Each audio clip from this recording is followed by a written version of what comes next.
사무엘상 17장에 보면 골리앗을 물리친 다윗이 등장하고 있고, 그 물리친 다윗을 보면서 사울 왕이 물어본 한마디는 무엇이었습니까? 누구 아들이냐? 누구 아들이냐? 이 사울을 도울 수 있는 하나님의 사람 사무엘 선지자가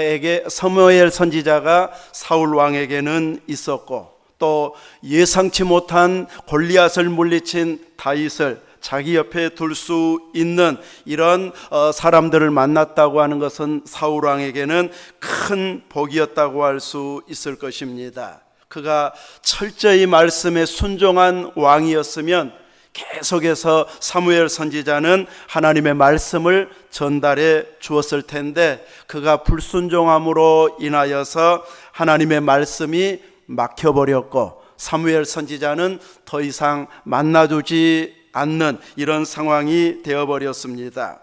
하나님의 말씀이 열려져야 하나님의 복이 임하게 되어지는데, 그는 하나님의 말씀에 불순종함으로 인하여서 말씀이 닫혀진 자가 되어버리고 말았습니다.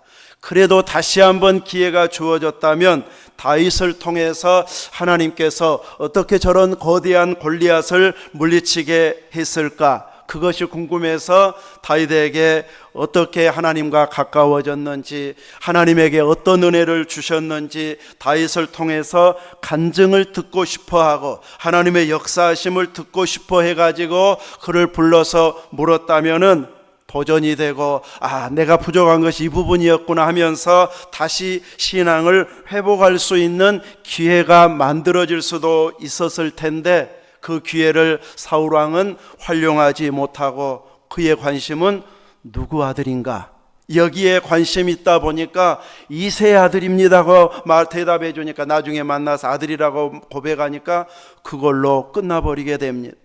그냥 단절된 말이 아닌 계속 은혜를 이어받을 수 있는 이런 대화와 질문이 지혜롭게 우리에게서는 나가고 오고 가게 할 수 있는 것, 이것이 믿음의 지혜일 줄로 믿습니다. 빌립보 감옥의 간수처럼 바울을 만났을 때, 물론 처음부터 질문한 건 아니었지만 지진이 일어나고 옥문이 열려져 버리고 죄수의 착고가 다 풀려졌을 때 도망갔구나 생각했다가 자결하려고 했었는데, 우리가 여기 있다고 바울 사도가 외치니까 그때 했던 첫 질문은, 선생들아, 우리가 어떻게 하여야 구원을 얻으리이까?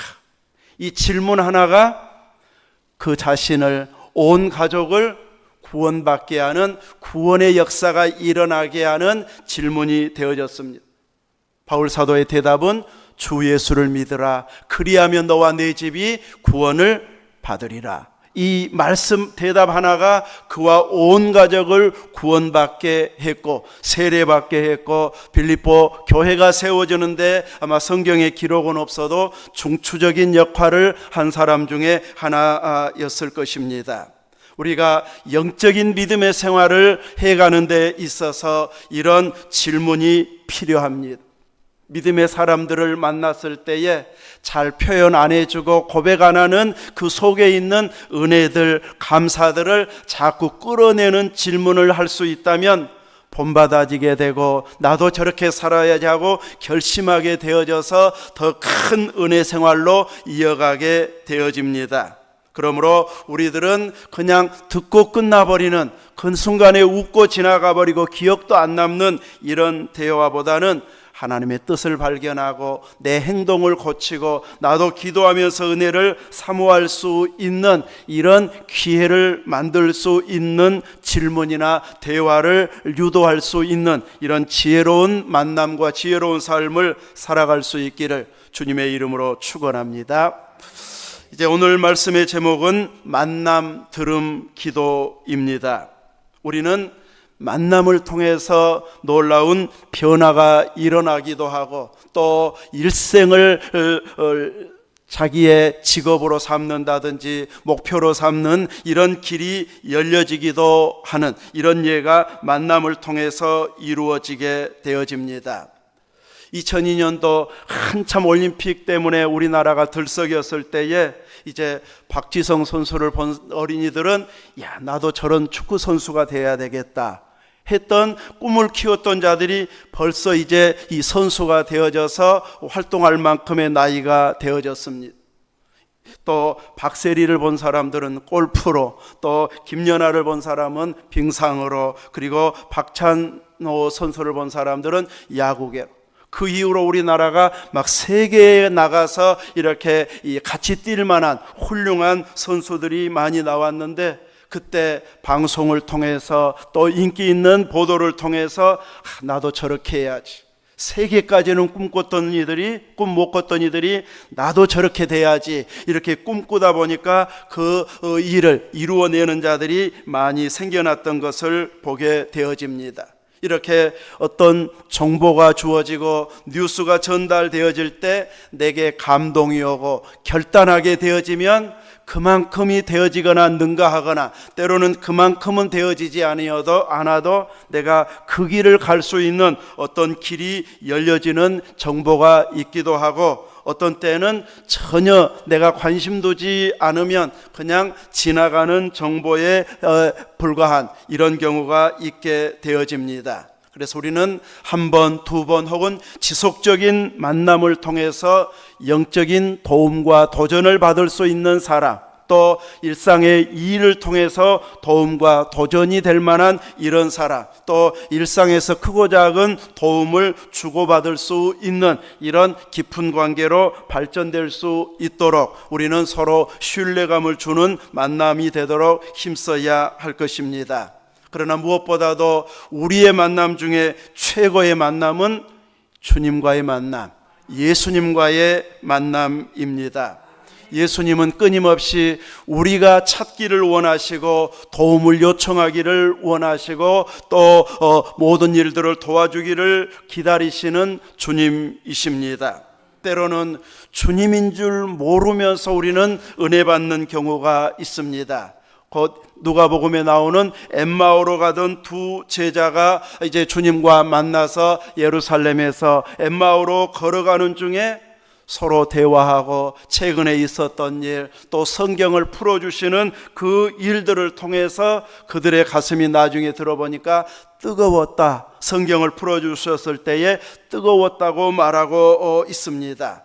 자기를 알아보지 못하게 만나주시면서 말씀과 은혜를 주시기도 하고, 나중에 주님인 줄 알아보았을 때는 이미 사라지고 없는, 그러나 이제 제자들에게 다시 돌아가서 우리도 부활하신 주님을 만났다 하면서 부활의 증인으로서의 역할을 충분하게 감당할 수 있는 이런 믿음의 일꾼들이 되도록 주님은 이렇게 역사해 주시기도 하고, 어떤 때는 아예 겸손하셔서 주님이 다 우리를 도와주셔서 일을 해 놓으시면서도 내가 했다 이것을 밝히지 않고 나중에 믿음 있는 사람은 깨달아 가지고 감사하게 하고, 모르는 사람들은 그냥 운이 좋아서 일이 어떻게 잘 풀렸네, 누가 도와줘서 잘 됐네 이러고만 지나가도록 비밀스럽게 도와주시는 경우도 있습니다.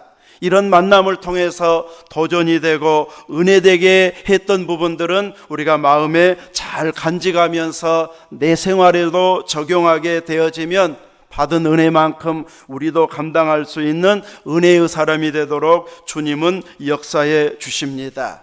이렇게 주님은 자신이 직접 역사하셨으면서도 다른 사람을 만나서 그 사람의 도움으로 일을 해 나가는 것처럼 이렇게 주님 자신은 숨기시고 사람을 붙여주시는 경우도 있습니다. 엘리야에게 사르밧으로 가라, 거기에 가면 내가 과부에게 명령해서 내게 음식을 주라고 명령했다고 말씀하셨습니다. 분명하게 엘리야 선지자에게는 그 예비한 사람을 만나도록 가게 했지만 사르밧에 가서 만나서 그 과부와 이야기했을 때에 제가 기다렸습니다. 주님이 나에게 말씀을 주셔서 대접하라고 했습니다. 이렇게 말하지 않고 나도 없는데요, 가루 조금 남아서 이제 마지막 이 떡을 만들어서 먹고 아들과 만들어서 먹고 이제 심한 기근 더 이상 이제 살아가지 못해서 죽으려고 합니다. 그래도 나에게 조금이라도 가져다 주라 하니까 쉽게 마음을 열어서 주고 갔던 그 여인에게는 실은 드러나게 엘리야처럼 내가 너 섬겨라 하고 이렇게 보낸 것처럼은 알려지지는 않았어도 그 마음에 그냥 하고 싶은, 대접하고 싶은 이런 감동으로 이제 은근하게 은혜 주셔서 서로의 만남을 주시고, 그래서 만남을 통해서 3년 반 동안 가루가 떨어지지 않고 기름이 떨어지지 않아서 이제 죽을 줄 알았던 그 생명이 내내 살 수 있는 이런 만남으로 주님께서 역사해 주시기도 합니다. 이렇게 직접적인 은혜를 주시기도 하고, 때로는 수많은 청중들 가운데 한 사람으로 그냥 전해주는 말씀에 은혜 받았지만 나는 일생 이렇게 믿음으로 살리라, 이렇게 주님을 섬기리라 하는 결단을 하게 하는 경우도 있게 하셔서 끊임없이 주님은 우리들이 듣고 도전받고 행동하도록 다양한 만남으로 인도해 주십니다. 오늘 본문 느헤미야 1장에서는 느헤미야는 왕들이 겨울을 지냈던 수산궁에 있을 때의 이야기를 하고 있습니다. 제 동기가 저 투르키에서 선교사 사역을 할 때에 왜 겨울궁이 있었는가 했더니 살아보니까 알겠더라. 여름궁, 겨울궁이 따로 있어가지고 여름에는 너무 덥고 겨울에는 너무 추우니까 이제 너무 춥고 더운 데를 피해서 조금 여유 있게 보낼 만한 이런 궁들이 따로 있을 만한 그런 필요가 날씨 때문에 생겨나더라는 거예요. 이 풀들이 그냥 하루 사이에 말라버릴 만큼 뜨거운 이런 태양빛과 바람에 의해서 다 이렇게 시들어버릴 정도로 뜨거운 태양이 있기도 하고 또 춥기도 하는데, 오늘 본문의 느헤미야는 수산궁에 있었다고 말하고 있는데 이 수산궁은 주로 겨울궁 중에 하나였습니다. 그때 이제 자기 형제 가운데 하나인 하나니가 두어 사람과 함께 예루살렘에서 자기에게 찾아왔었다고 말하고 있습니다. 느헤미야는 조국을 떠나서 이제 타국에서 이방 나라에서 살고 있기 때문에 조국의 소식이 궁금했을 것입니다. 누가 알려주는 이 없고, 지금처럼 인터넷이 발전되었으면 금방 검색해서 알아볼 만도 하지만 그 상황에서 그 당시에는 직접 사람이 와서 전달해 주거나 편지가 왔을 때에야 알 수 있는 상황이었기 때문에 궁금해도 알지 못하다가 유다에서 온 사람들에게 이제 유다 사람 또 예루살렘 형편이 어떤지 물어보고, 이렇게 포로로 끌려오지 않고 남아있던 사람들의 형편은 어떠한지 물었을 때에 이제 그곳에서 있다가 왔던 자기 형제가 대답해 주는데, 남아있는 자들이 큰 환난을 겪고 능욕을 받고 예루살렘 성은 허물어지고 성문은 불탔다는 이런 소식을 접하게 되어집니다. 당연히 나라가 기울어지고 독립하지 못한, 자유가 없는 자기 지도자들이 마음껏 활동하고 보호할 수 있는 그런 상황이 아닌 이방의 지배를 받고 있는 상황이기 때문에 예전보다 못하리라고 하는 짐작은 했을 수 있지만 차마 이 정도일 줄은 몰랐기 때문에 그 비참한 현실에 울고 수일 동안 슬퍼했다고 말하고 있습니다. 느헤미야가 그래도 나는 불행 중 다행으로 이곳에 와서 터를 잡고 왕궁에 있으니까 얼마나 다행한 일이야, 이런 식으로 자기를 안위하고 있는 사람은 아니었습니다.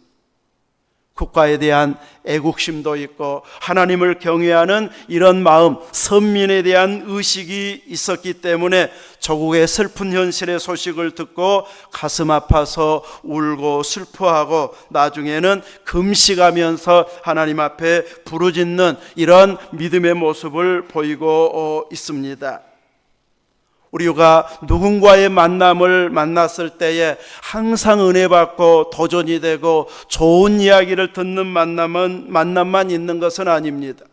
느헤미야처럼 아픈 현실의 소식을 듣기도 하고 슬픔과 고통, 능욕을 당하고 있는 이런 조국의 소식을 듣기도 하는 이런 만남도 있습니다. 중요한 것은 이런 만남을 통해서 우리가 어떤 영적인 도전을 받고 하나님 앞에서 어떤 사람으로 결단하느냐, 이것이 중요한데, 느헤미야는 이런 소식을 듣고 나서 그가 한 행동은 기도였습니다. 이제 하나님 앞에 간절한 마음으로 금식하며 4절에 기도했고, 또 회개하면서 기도하는 이런 기도의 모습을 보이고 있습니다. 그는 모세의 율법을 잘 알고 있는 자답게 왜 우리나라가 하나님의 통치에서 이제 이방 나라의 지배를 받고 있는지를 말씀을 통해서 알고 있는 자였습니다.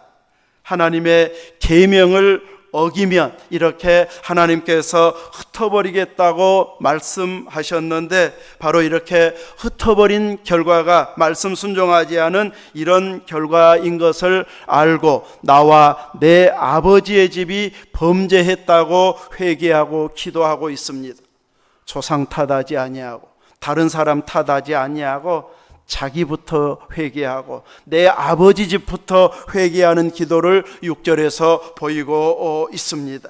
이렇게 하나님 앞에 회개하면서 간구하는 이런 느헤미야를 하나님께서 눈여겨 보시는데, 그냥 울고 기도하는 것으로 끝나지 아니하고 7절 말씀, 8절 말씀을 통해서 이제 하나님께서 그런 흩어진 곳에서 다시 하나님의 말씀을 9절에 내게 돌아와 내 계명을 지켜 행하면 너희 쫓긴 자가 하늘 끝에 있을지라도 내가 거기서부터 그들을 모아 내 이름을 두려고 택한 곳에 돌아오게 하리라 하신 그 말씀을 기억하고 기도하면서 하나님 그 말씀도 기억해 달라고 말합니다.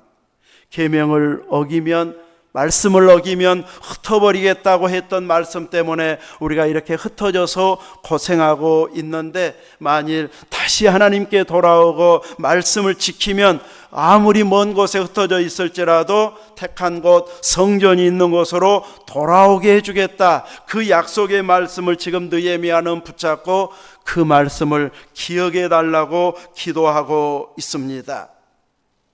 여기에서 느헤미야는 희망을 찾았고 부르짖고 있는 것을 보게 되어집니다. 사람의 희망이 어디에서부터 찾아야 할 것인지를 느헤미야를 통해서 배운다면 약속의 말씀에 의지해서 희망을 찾아야 됩니다.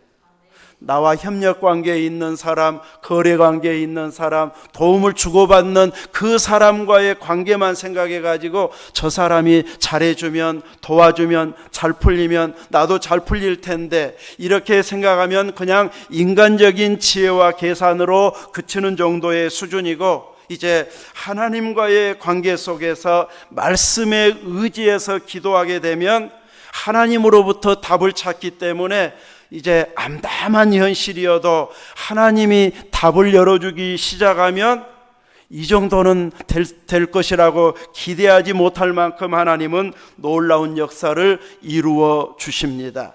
그래서 우리가 암담해 보이는 현실 가운데에서도 약속의 말씀을 붙잡고 기도했던 느헤미야의 자세를 본받아서 우리들도 말씀을 읽으면서 분명히 성경에 이렇게 약속했는데 내게서도 이 약속의 말씀대로 이루어 주옵소서, 말씀을 근거로 해서 기도하면 하나님이 하신 말씀이기 때문에 내가 언제 그런 말 했냐, 사람처럼 이렇게 부인하시는 분이 아니십니다.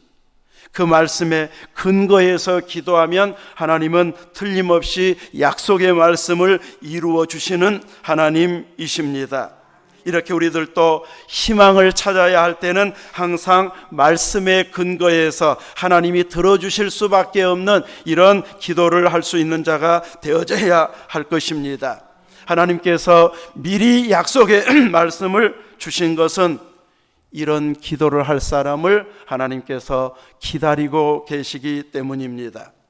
느헤미야처럼 기도하는 한 사람의 기도를 보시고 그 기도를 통해서 하나님은 역사하기 시작하는데, 그가 기도한 결과 마지막 절에 내가 왕의 술관원이 되었느니라. 왜 하필이면 술관원이 됐을까? 여기에 집중해버리면 이제 은혜 안 돼버립니다. 이왕이면 이제 술관원이 되었다는 그 말에 집중하기보다는 술관원이, 왕의 술관원이 되면 술은 한 10m 밖에서 드세요 하고 따라줄 수는 없잖아요. 왕의 얼굴 앞에서 직접 그 상에서 부어주고 따라줘야 되기 때문에 가장 가까이에서 왕의 얼굴을 보고 왕의 심리를 살펴보고 왕의 마음 상태가 어떤지, 지금 기분이 어떤지를 다 알아볼 수 있는 이런 위치가 술관원의 위치입니다. 표정만 보아도, 옷만 보아도, 말투만 보아도 지금 왕의 마음이 어떠한지를 금방 알아볼 수 있는 위치가 바로 이 직무의 위치입니다. 하나님께서는 그를 통해서 그가 기도한 것을 이루시기 위해서 왕을 설득할 수 있는 위치인 술관원이 되게 해주셔서 이제 나중에 그가 기도한 대로 이루기 위해서 이스라엘의 총독이 되도록 파송하는 일에 왕의 파송장을 받아서 그 직무를 감당할 수 있는 길이 열려지게 하고 있습니다. 기도하니까 하나님께서는 그 일을 진행할 수 있는 대로 옮겨주시고, 어느 순간 수색이 가득한 모습을 보면서 무슨 일이 있는지 왕이 물어보고, 그러면서 이제 성문이 불탔고 또 성벽이 무너진 이 사실을 이야기하면서 자기에게 그 일을 이제 맡겨주시면 다녀오겠다고 하는 이런 사실을 이야기하면서 느헤미야가 그 일을 품고 완수하게 되어지는 것을 보게 됩니다. 이렇게 하나님께서는 당장에 하나님의 창조의 능력을 가지고 예루살렘 성벽이 다 복구되게 해주시는 이런 방식으로 기도 응답을 하시지는 않습니다. 직접적으로 사람들이 하나씩 하나씩 복구해가는, 마음이 모아져서 그 일을 해내게 하는 쪽으로 마음을 모아주시지, 기적의 방식을 동원해 가지고 하루아침에 자고 일어나니까 성벽이 다 쌓아져 버리고, 자고 일어나니까 성문이 다 그냥 닳아져 버리고, 이런 방식으로 일하시지는 않습니다. 물론 창조 때에는 그렇게 역사하시고 특별한 예외적인 경우에는 그렇게 하실 수 있지만, 대부분의 경우에는 사람을 붙여서 그 일을 진행하게 하면서 믿음이 자라가게 하고, 진행하면서 하나님을 경외하게 만들고, 진행하면서 희망을 품게 만드는, 서광을 볼 수 있게 만드는 많은 믿음의 사람들이 도전받게 만드는 일로 진행해 가시게 하십니다. 이렇게 기도의 분량에 맞추어서 하나님은 역사해 주시는 하나님이십니다. 그래서 이제 총독감이 될 만한 사람에게는 총독으로 세워주시고, 또 돌아가서 이 성을 복구할 때에는 모든 사람들을 총독으로 세울 수는 없었지만, 성을 복구하는 데 있어서는 이제 제사장들로부터 시작해서 지역의 유지, 부유한 사람, 이런 사람들을 동원해 가지고 자기 집 주변에 있는 성벽만큼은 책임지고 복구하는 그 일을 같이 마음을 모아서 감당해 가지고 52일 만에, 방해가 있었는데도 불구하고 52일 만에 완공할 수 있도록 느헤미야가 치밀하게 계획을 세워 가지고 왕의 조서를 가지고 가고 또 제목을 다 주도록 이렇게 왕의 명령을 가지고 이렇게 가서 진행하니까 방해를 하려고 해도 할 수 없는 이런 상황으로 치밀하게 계획을 세워서 완수하게 되어지는 것을 보게 됩니다.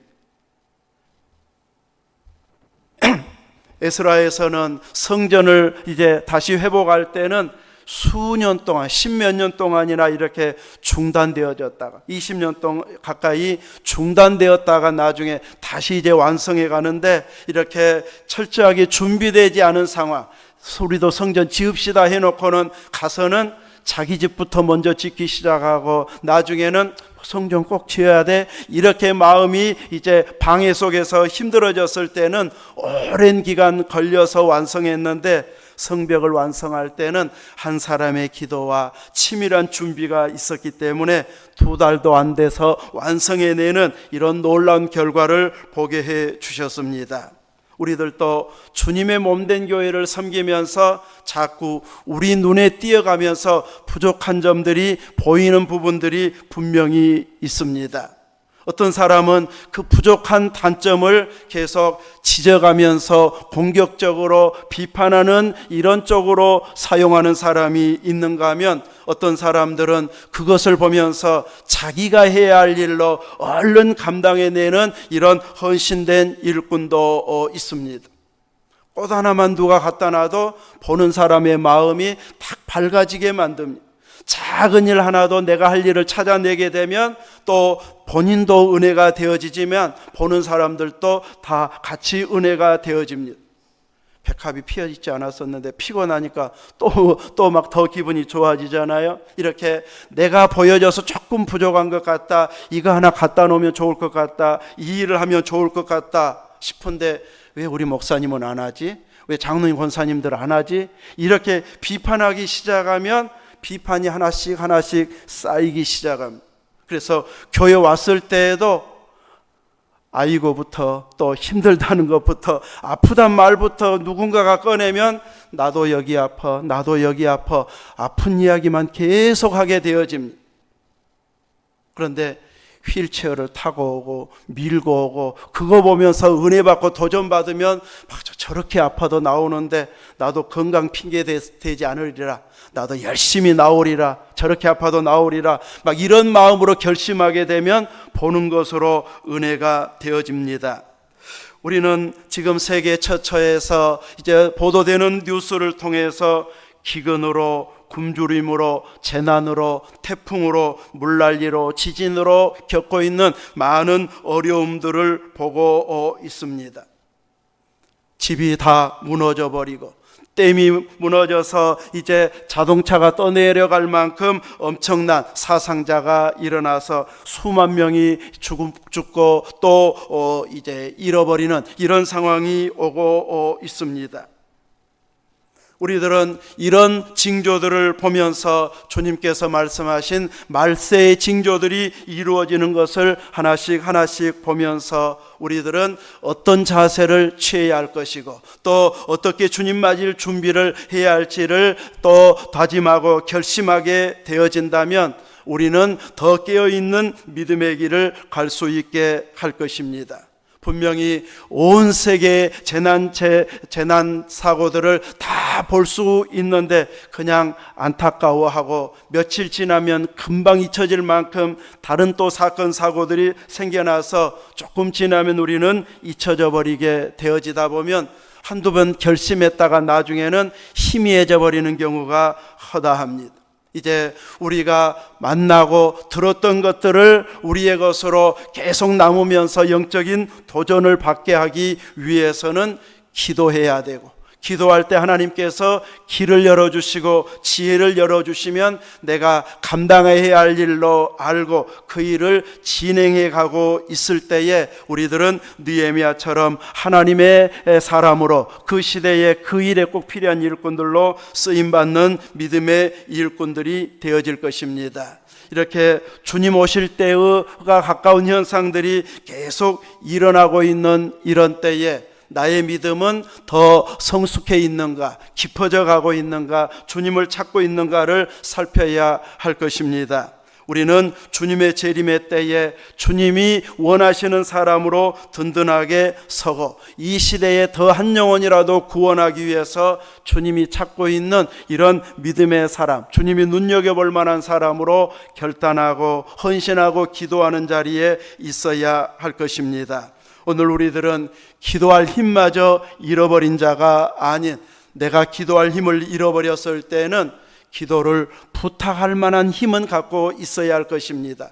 내 기도 좀 해달라고, 내 아픈 상황을 좀 들어달라고 이야기해서 우리 교회에서 누구에게 부탁하면 내 기도를 해줄 수 있을까? 딱 보면 알 수 있잖아요. 기도할 만한 사람, 안 할 만한 사람, 또 한마디만 하고 말 사람, 계속 기도해 줄 사람, 이렇게 기도의 사람으로서 든든하게 서서 이렇게 부탁할 만한 사람에게 기도해 주면 부탁하면 기도를 하게 되어집니다. 몇 주 전에 최경화 집사님, 김순례 집사님 그 따님, 막내 따님이 문자가 왔어요. 이제 무슨 보험 이제 들었는데 그 보험이 끝났다고 하면서 교회 이제 보내와서 이제 따로 모아놓은 그 교회 통장으로 지금 넣었는데 55만 원인가 번호 오면서 무슨 수술을 합니다. 남편은 건강검진합니다. 건강하도록 기도해 주세요. 헌금도 보내고 문자도 보내고 그러면 기도가 계속하게 되어집니다. 잘 잊어버리니까 요즘은 문자까지 같이 부탁한 것이 조금 더 기억력을 되새기게 하는 데는 좋은 것 같아요. 이렇게 부탁하면 훨씬 더 기도하기가 좋고, 잊어버렸다가도 무슨 부탁했는데 하고 얼른 문자 찾아보면 다시 생각나서 며칠이라고 했는데 하고 다시 찾아서 기도하게 되어집니다. 어제가 그 날짜여서 다시 문자 보냈더니 기도해 줘서 고맙다고, 이렇게 계속은 못하고 순간순간 했어도 꼭 이렇게 계속 기도한 것처럼 힘이 나게 하는 것을 보게 됩니다. 오늘 우리들은 이렇게 끊임없이 기도 부탁해야 할 사람들을 붙들어서 기도 부탁만 해도 빨리 회복이 되어지고 내가 더 열심을 낼 수 있는 기회가 만들어지게 되어집니다. 느헤미야처럼 나라를 잃어버리고 개인적으로 힘든 처한 상황이 올 수도 있을 때에 기도마저 잃어버리면 소강이 다시 찾아오지 못하지만 그 힘든 상황에서도 기도가 살아있으니까 길이 열려지고 하나님은 그 기도의 사람을 통해서 그 일을 해낼 만한 일로 진행해 가시는 것을 보게 됩니다. 오늘 또 우리 교회를 통해서 또 각 교회를 통해서 기도하는 사람들을 통해서 내가 그 일을 하고 싶었는데 네가 기도해서 이제 그 일이 이루어지도록 추진해 줄게 하면서 하나님은 감당할 힘을 주시든지 추진할 사람을 붙여 주실 것입니다. 우리가 마음을 모아서 감당할 수 있는 이런 믿음의 일꾼으로 세우기 위해서 하나님께서 만나게 하시고 듣게 하시고 기도하게 하셨을 때에 한두 번으로 그치지 말고 계속 하나님이 응답해 주실 때까지 이어가서 이렇게 큰 일을 이루어낸 느헤미야처럼 이 시대에 우리가 감당해야 할 그 하나님의 역사를 감당하는 중심 일꾼이 여러분이 되어지고 우리 노안 서강교회가 되어질 수 있기를 주님의 이름으로 축원합니다. 아멘. 기도하겠습니다.